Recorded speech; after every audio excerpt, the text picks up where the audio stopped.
Milena, ¿sí te respondí tu pregunta, Milena?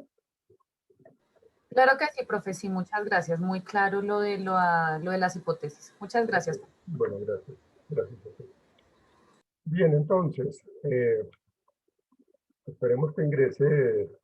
Ya está Margarita Fuentes, ya la vi.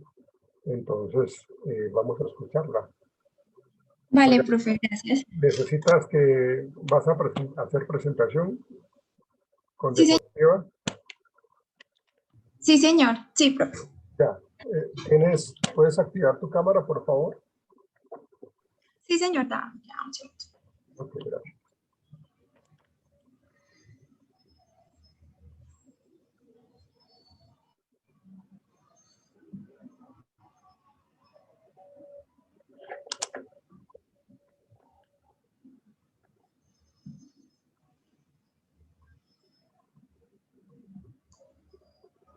Bueno. Entonces acá. Ahí ya ven la pantalla. Sí, señorita. Ok. Bueno. Bueno, mi compañera Paola creo que no pudo, no sé, creo que no pudo ingresar. Ok. Bueno, Asúmelo para mí tú. me correspondió. Tú lo puedes Dale. asumir. Sí, tú lo puedes asumir, Margarita. Vale, profe. Bueno, me correspondió los métodos de evaluación conductual, en los cuales está la entrevista, la escala de verificación y los cuestionarios. Bueno, frente a la entrevista, ¿qué es la entrevista? Es la principal fuente de información que con ella se obtiene la impresión general de la problemática del paciente, de las variables y se mantiene la conducta problema. Realmente esa es la más representativa frente a los métodos de conducta o que se puede usar para hablar sobre los factores ambientales, situacionales, las consecuencias que se dan por resultado de una conducta desadaptativa. Dice que también se tienen en cuenta los datos históricos y se evalúan las fortalezas del paciente. Asimismo, se indaga sobre los intentos para afrontar su problema, las expectativas del paciente y hacer posible que se le informe sobre algunas metas iniciales terapéuticas. Frente a las escalas de verificación, bueno, dice que fueron introducidas como un instrumento de investigación, siendo dispositivos de evaluación de contextos clínicos, escolares, laborales y deportivos, ya que estas escalas son consideradas muy versátiles en su elaboración y calificación. Bueno, frente a los cuestionarios encontramos que también son viables o son una ayuda grande para el tema, sobre todo las entrevistas, para realizar los métodos autoinformativos, ya que estos son métodos para evaluar los problemas conductuales y las variables relacionadas. Bueno, aquí encontramos unas ventajas y unas desventajas frente a la entrevista, a las escalas y a los cuestionarios. Dice que primero las ventajas, permite identificar las dimensiones o modalidades de respuesta de las conductas. También dice que permite evaluar las relaciones funcionales y son altamente flexibles y rentables frente a efectos económicos y temporales. También dice que es fácil de administrar y requiere una preparación previa mínima. Además, se puede emplear en listas de verificación y cuestionarios breves en las estrategias de evaluaciones temporales. En las desventajas, dice que depende de un recuerdo de los sesgos y las dificultades que presenta el paciente. También dice que es un nivel de habilidad y cualidades de las escalas. Además que, pues, leí también que las escalas, pues, tienen como unas connotaciones no muy positivas, en los cuales dice que también la voluntad del evaluado puede ser manipulada frente a las entrevistas y los cuestionarios, entonces también es una desventaja. Y también la validez, dice que es predictiva, las mediciones pueden variar según los instrumentos empleados. Realmente, pues, las entrevistas todas... Margarita, Sí, cuando tú hablas de que la voluntad del evaluado puede ser manipulada, no lo entendí. profe, pues ayer realmente hablaba sobre el tema de cómo puede ser, digamos, la voluntad en el sentido de que se puede incitar a que el paciente o la persona responda lo que uno desee, ¿sí? Porque pues la idea es que las preguntas sean netamente neutrales y sean no inducidas, sino que Ah, se ok. responda. lo que se quiere preguntar, pero que no sean inducidas como que él me responda lo que yo quiero que él me responda, sino que realmente lo que el paciente está sintiendo o está viviendo. ¿Y eso cómo lo podemos corregir? ¿Eso cómo lo podríamos manejar para que no haya eso Profe, que tú dices? Profe, pues realmente yo, digamos que yo me baso, por ejemplo, en las entrevistas que le hacen a los, por ejemplo, cuando se hace un interrogatorio, ¿sí? En la parte de derecho. Por ejemplo, cuando la persona que hace la entrevista jurídica realmente pues lo hace de manera muy alterna, o sea, muy centrada en realmente hacer la pregunta específica, más no diciendo, ¿usted cree que, o sea, como dándole indicios a que responda sí o no, si va a ser sí o no, pero que sea totalmente pragmático, más no que sea manipulado o que yo desee, por ejemplo, decirle, usted consideró que fue, pues en ese caso, ¿no? Por ejemplo, en los penales, ¿usted cree que hubo algún tipo de abuso? ¿Usted se sintió o como incitando a que la persona responda a eso, que diga sí? Yo creo que sí, pero realmente puede que no sea así. Entonces, la idea es que se hagan preguntas completamente, si van a usar, por ejemplo, sí o no, o por qué, que no se sienta que yo le doy alguna idea, ¿sí? Que yo le doy alguna idea de que pasó eso. Por ejemplo, usted sintió que le tocó tal o que le hizo esto, eso está incitando a que la persona me diga que sí hizo y que le hizo eso sin necesidad de que haya pasado. Entonces, la idea es no darle más información de la que realmente se debe preguntar. Pues eso considero yo, no sé, profe, ¿tú qué consideres?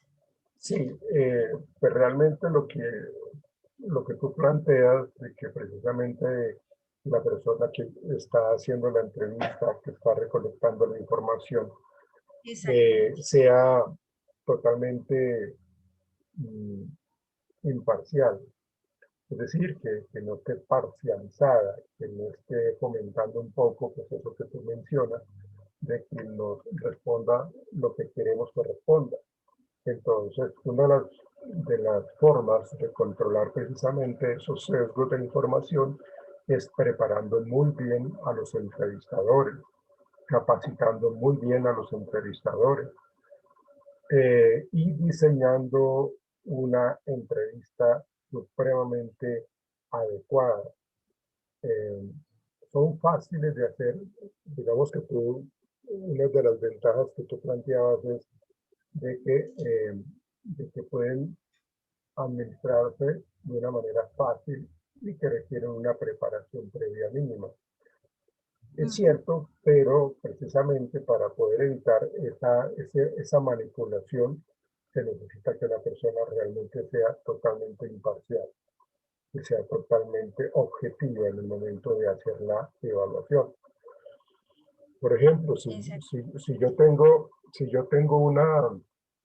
eh, un problema con las personas de color, tiendo a, tiendo a ser racista, entonces si yo dejo que esa situación eh, me genere cierto tipo de control de las preguntas, pues entonces la información que me da el paciente o la persona entrevistada no va a ser transparente, no va a ser cierta, precisamente porque yo estoy dejando de que eh, mis creencias, mis pensamientos, eh, mis actitudes influyan sobre las demás personas. Si yo veo que es una persona de color, entonces yo ya voy a actuar de una manera no objetiva.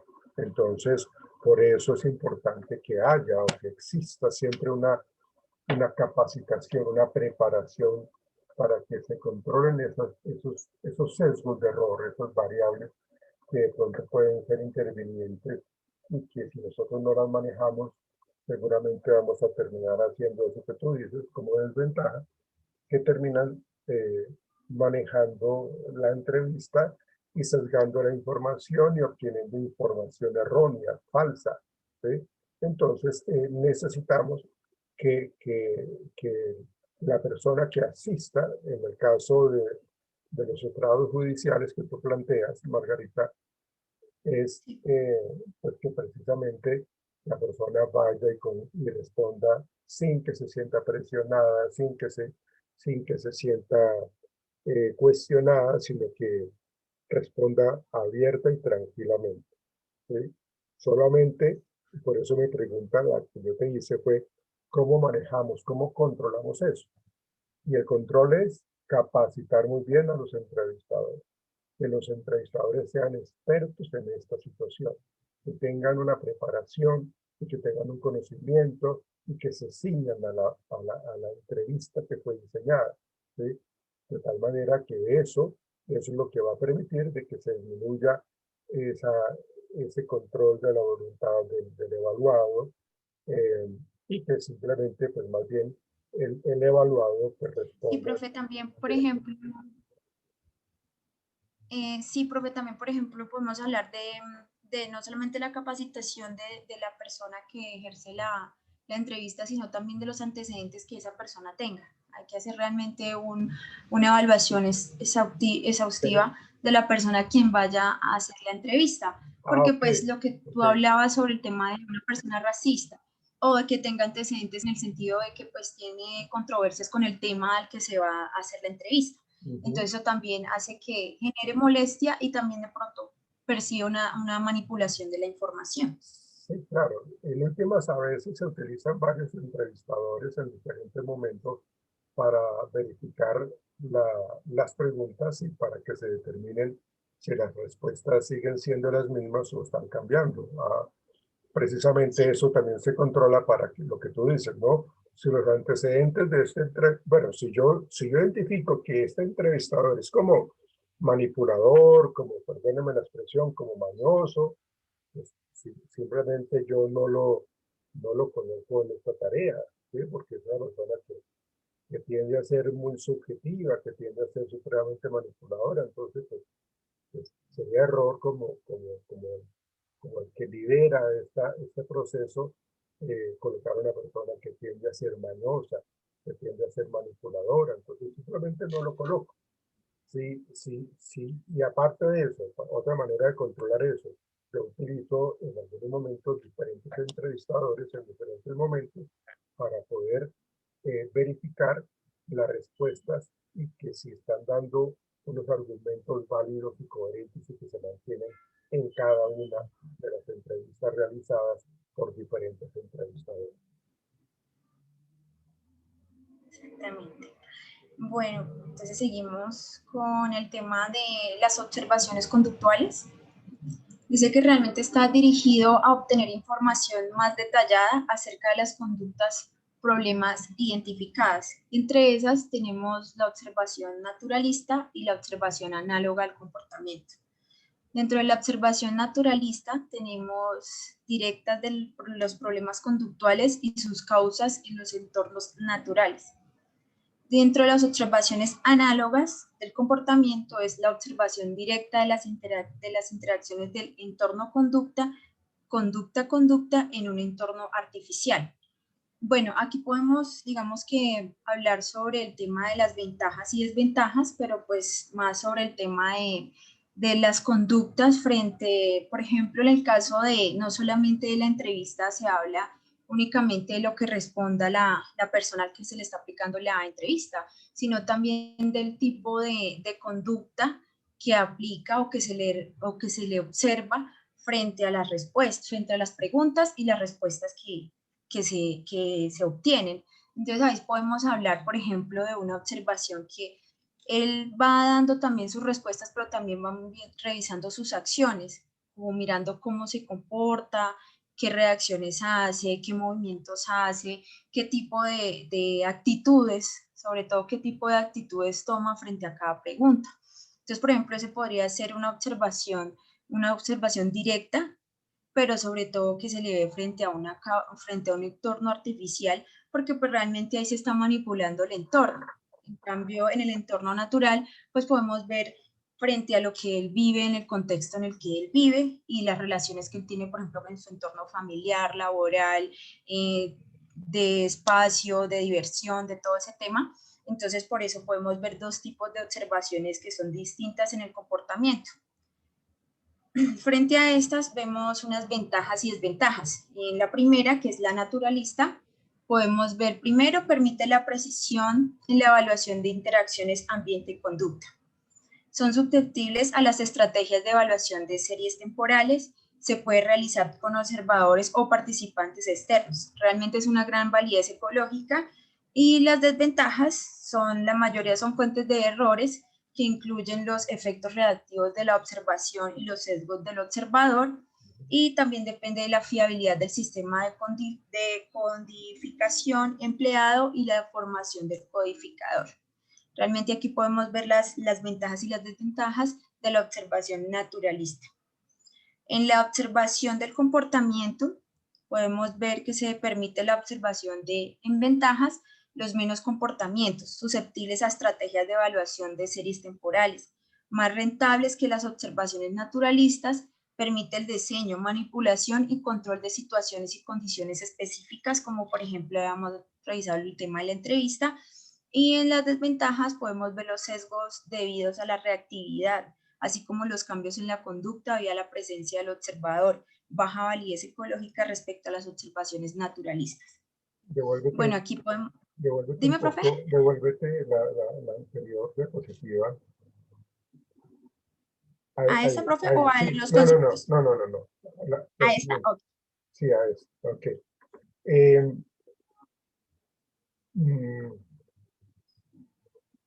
Cuando nosotros hacemos observación natural, ¿sí? Nosotros tenemos que tener ya un registro de conductas que necesitamos observar, ¿sí? Por eso una de las desventajas está esa de que haya que el observador que está registrando lo que se necesita registrar no tenga la habilidad para registrar, que realmente el observador se distraiga, porque pues, realmente lo que tiene que hacer es observar a las personas que tiene que observar. Y si se tiende a distraer, entonces pues, la información que es importante se puede perder. Y el sistema de codificación empleado, pues lo que se necesita es de que haya una agilidad con respecto a esa checklist, como esa lista de chequeo, ¿sí? En donde simplemente lo que se hace es chular, se dio, no se dio, apareció, no apareció. O sea, que el sistema de codificación sea ágil, sea rápido, no que se ponga a escribir sí, no, tal vez, no, porque entonces eso hace que ese tipo de ejercicio de escritura, pues, lógicamente se lleve mucho más tiempo. Pues simplemente yo tengo claro cuáles son las conductas que necesitamos registrar, las tengo muy identificadas y yo voy colocando con un chulo, si se dio, no se dio, si se dio, no se dio, si se dio, no se dio, y eso hace que el sistema de codificación sea mucho más ágil y así no se pierda entonces La fiabilidad. sí, y no se pierda lo que realmente necesitamos evaluar. Entonces, esas son podrían ser unas desventajas de que la persona realmente se distrae, la persona que observa se distrae, es totalmente distraído y realmente no está registrando lo que necesitamos que registre. Sigue, por favor. Okay.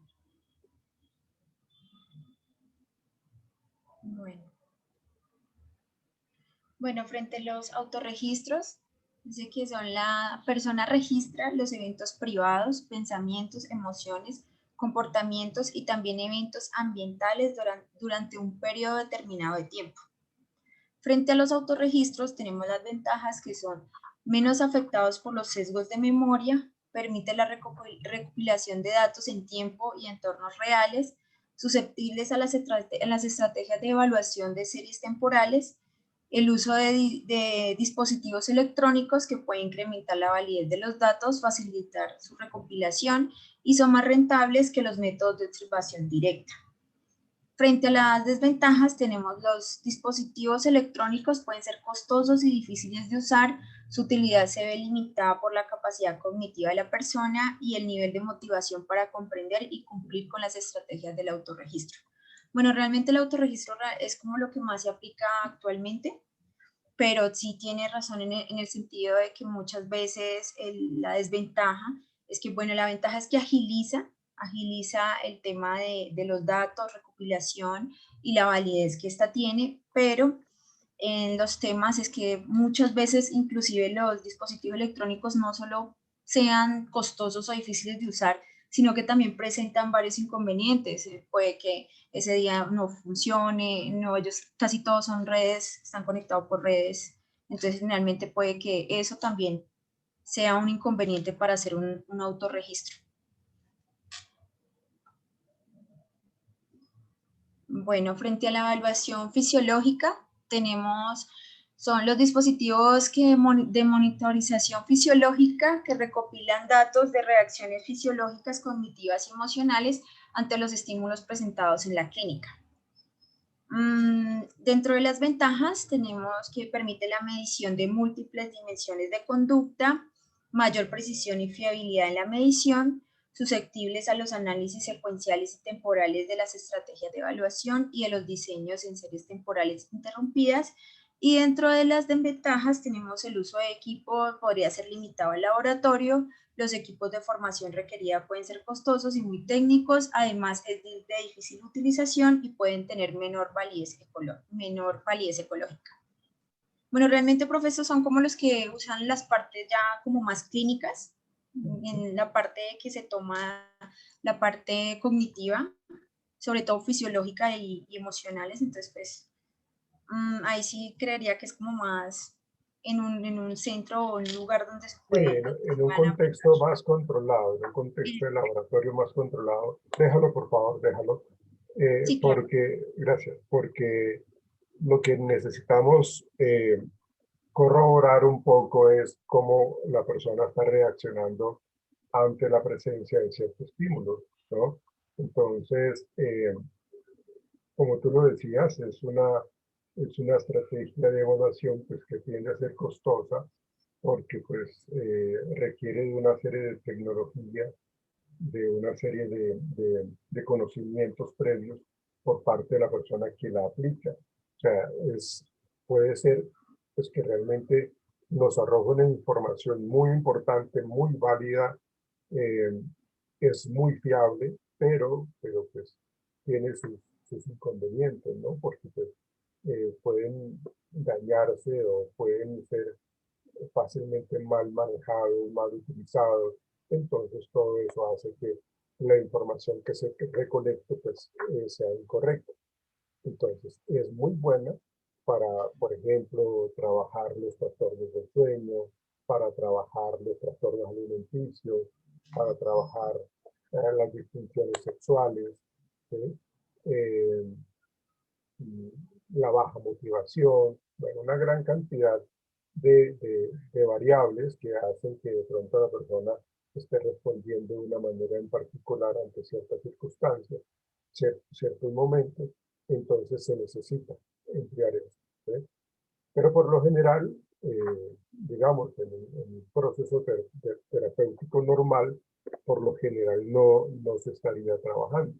Yo tendría que remitirlo a, a un sitio donde pues, realizan esos procesos de evaluación fisiológica para que nos manden los resultados, ¿sí?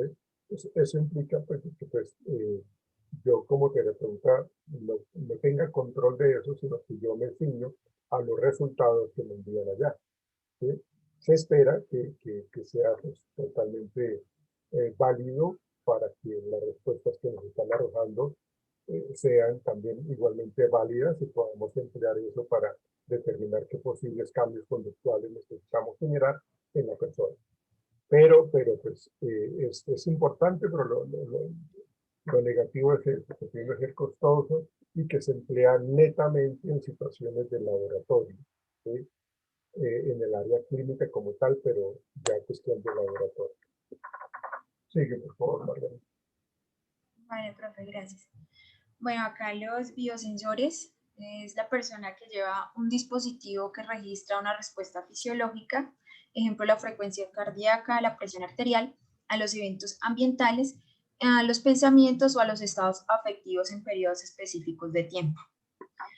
Bueno, frente a esos tenemos las ventajas, que son las mediciones pueden tomarse tanto en la clínica como en un entorno real, junto con otros métodos de evaluación como el autorregistro. Permite la medición de múltiples dimensiones de la conducta, son susceptibles a las estrategias de evaluación de series temporales y es a la alta validez ecológica. Entre las desventajas tenemos los dispositivos son caros y su uso puede ser no factible en estudio a gran escala, pueden ser costosos y requieren mucho tiempo de recuperar y gestionar los datos recopilados y los datos recogidos pueden ser voluminosos y difíciles de interpretar. Bueno, aquí, profe, es como también es un poco más clínico en el tema de que pues aquí también aplicamos la tecnología para tener los eventos, por ejemplo, respuestas fisiológicas frente a algún tipo de evento o pensamiento o alguna etapa específica.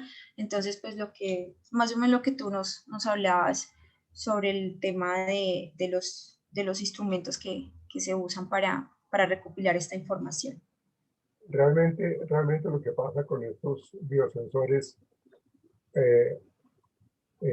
ambulatorios, como los llaman, ¿sí? Realmente lo que pretende es pues, registrar las respuestas fisiológicas, pero yo como terapeuta o yo como investigador no puedo estar detrás de la persona evaluada todo el tiempo, entonces sale muy costoso. Si yo tengo que ir a hacerle seguimiento al paciente, pues eso me acarrea demasiado tiempo y eso pues, no es adecuado. Entonces yo lo que hago es identifico ciertos dispositivos que me registren, como lo dice acá, la frecuencia cardíaca, la presión arterial, el nivel de sudoración, la respuesta galvánica de la piel, toda esta cuestión. Entonces yo lo que hago es que se le coloca ese dispositivo a la persona en alguna parte del cuerpo para que cuando estén los eventos ambientales generadores de estrés, pues ese dispositivo nos arroje la información de cómo está su frecuencia cardíaca. Entonces la persona está acelerando su ritmo cardíaco porque está llegando a una situación que para él es conflictiva, ¿sí? Entonces, ya lo venimos corroborando, entonces esta información se guarda acá, en lo que tú decías, puede que también estos biosensores terminen dañándose y no registren eh, adecuadamente la información o que la registren de manera parcializada, entonces pues lógicamente eso termina afectando pues como la utilización de estos biosensores. Se utilizan más que todo para cuestiones de los presos cuando tienen que salir o cuando les dan casa por cárcel. Entonces se utilizan más que todo para ese tipo de identificar que están en cierto rango de espacio geográfico y que no se salgan de eso. Digamos que esto es un ejemplo, ¿sí? Pero en este caso, perdóname, en este caso se Sí. emplea más que todo para determinar tipos de respuesta fisiológica, la manera como se está presentando en el ámbito clínico de esta situación para poder, ahí sí en el consultorio, poder trabajar eso.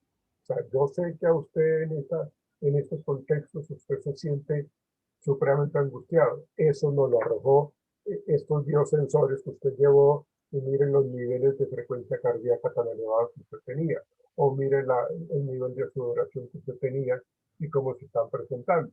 Entonces realmente esa recopilación, esa información recopilada, lo que hace es que yo tenga ya más claridad de qué es lo que me está arrojando estos métodos de evaluación conductual para poder generar cambios. Sí, Margarita. Profe, dentro de esos biosensores se puede hablar sobre, es que no recuerdo el objeto en sí, el que le ponían antes de, bueno, aunque algunas empresas todavía lo siguen usando, las que lo ponen acá y le empiezan a hacer una serie de preguntas y los cuales van respondiendo y pues la persona pues obviamente El su reacción polígrafo. es el polígrafo. Sí, exactamente. Que Ah, algunas, ok. algunas empresas aún lo realizan, aún lo realizan, pero ya no es muy común verlo. ¿Eso se podría categorizar como un biosensor, profe? No, no porque el polígrafo se utiliza precisamente para poder determinar eh, si la persona ante ciertas preguntas si está respondiendo eh, honestamente, ¿sí?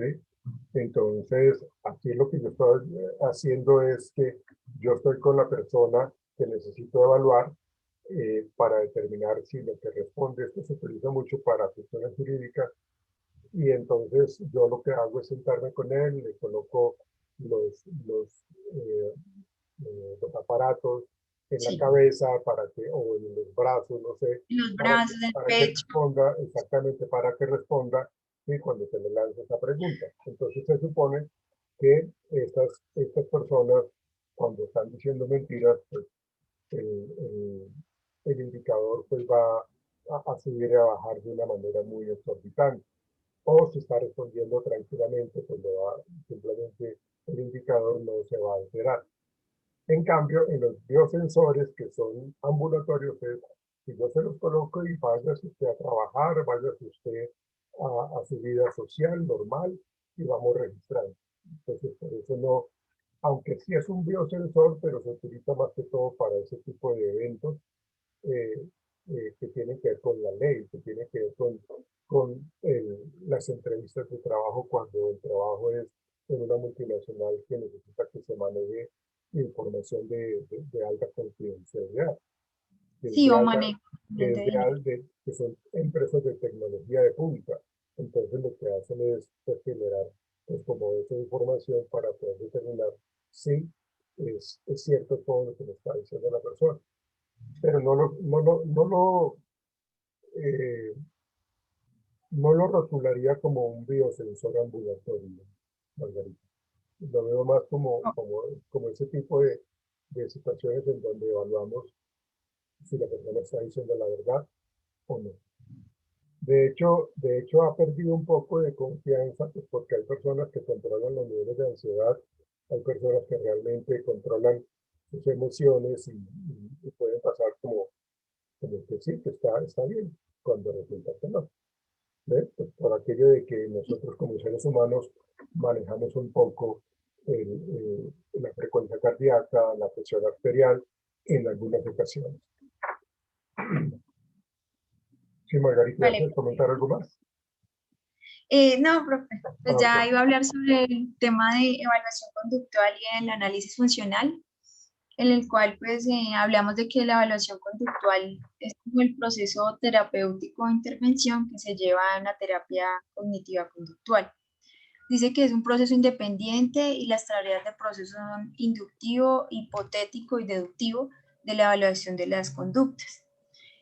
Delimita y define la terapia, o perdón, el terapeuta delimita y define el problema del paciente y establece el objeto de intervención.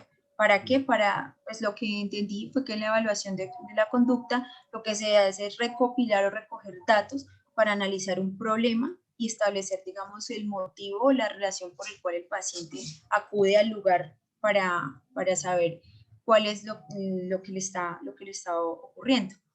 En cambio, en el análisis funcional, dice que es algo individualizado y que las conductas son específicas del paciente y que establecen diferentes tipos de variables que determinan esa conducta problema que se pueden controlar, y que esta evaluación funcional se refiere a un proceso de información para una formulación de una hipótesis o un análisis funcional frente a una contrastación de una hipótesis. Bueno, profe, ahí sí, la verdad, frente al análisis funcional no me quedó muy claro. Tú estabas ahorita cuando expliqué las características de la evaluación conductual, del análisis funcional de la conducta, porque no sé si Sí, estuviste, pero lo expliqué muy detalladamente con respecto a eso que tú estás mencionando. sí, profe, lo que yo te quería preguntar era directamente frente a la fórmula, o sea, dice que se una formulación de una hipótesis frente a una, digamos, frente a otra hipótesis. Es que había mucha información y frente a lo que nos dijiste, más lo que había en el documento, pues era bastante también. Entonces, lo que tú nos dices es que se interpreta la formulación, o sea, la hipótesis. Luego se hace una Sí, verificación sí, y exacto. luego sí se da una, digamos que una contrastación o un análisis frente a esa hipótesis, ¿sí? Sí, realmente lo que plantea el análisis funcional de la conducta es que el paciente llegue y me cuenta su motivo de consulta, entonces inicialmente se arroja una serie de hipótesis y yo lo que tengo que hacer con el análisis funcional de la conducta, como lo explica ahorita, es determinar si esa hipótesis es válida, si realmente se corrobora o con el paso del proceso de la primera o segunda sesión, en donde yo recolecto toda la información, esa hipótesis inicial se modifica o se mantiene, o de qué manera se modifica. Entonces, de esa manera, yo lo que hago es formular esa hipótesis, ¿sí? Y luego determino si se puede verificar, confirmar o no esa hipótesis, o yo genero con el análisis funcional de la conducta para entender la conducta problema, o sea, si son una hipótesis o son dos o tres hipótesis que están haciendo de que se presente la conducta problema. Entonces, por eso, en el análisis funcional de la conducta hay que desmenuzarlo supremamente bien para poder ayudarle a la persona en el proceso operatorio. Vale, profe, muchísimas gracias. Y pues eso era la exposición. Gracias. A ti, profe, gracias. Retira tu presentación, por favor. Vale. Bien, bueno, creo yo que hemos entendido pues hasta el cansancio lo que tiene que ver con el análisis funcional de la conducta y cómo se utilizan los métodos de evaluación para poder afrontar ese análisis funcional de la conducta, ¿sí? Entonces, esa parte creo que ya la abordamos y ya tenemos que continuar nosotros en el proceso de aprendizaje con el análisis experimental del comportamiento, ¿sí? Ahorita en el siguiente corte les voy a mostrar un video que está en la plataforma, pero lo vamos a ver precisamente de todo esto que tiene que ver con todo lo que tiene que ver con métodos de evaluación. Entonces vamos a centrarnos en él, vamos a escucharlo para cerrar este capítulo. ¿Ok? ¿Preguntas hasta el momento? ¿No hay preguntas? ¿Todo claro? Claro, el análisis funcional de la conducta. Claro, los métodos de evaluación conductual. Bien, ok. Entonces, vamos a vernos ya ahorita, entonces vamos a finalizar esta segunda parte y ya nos vemos para mostrarles ese video que quiero que veamos. Ya regresamos.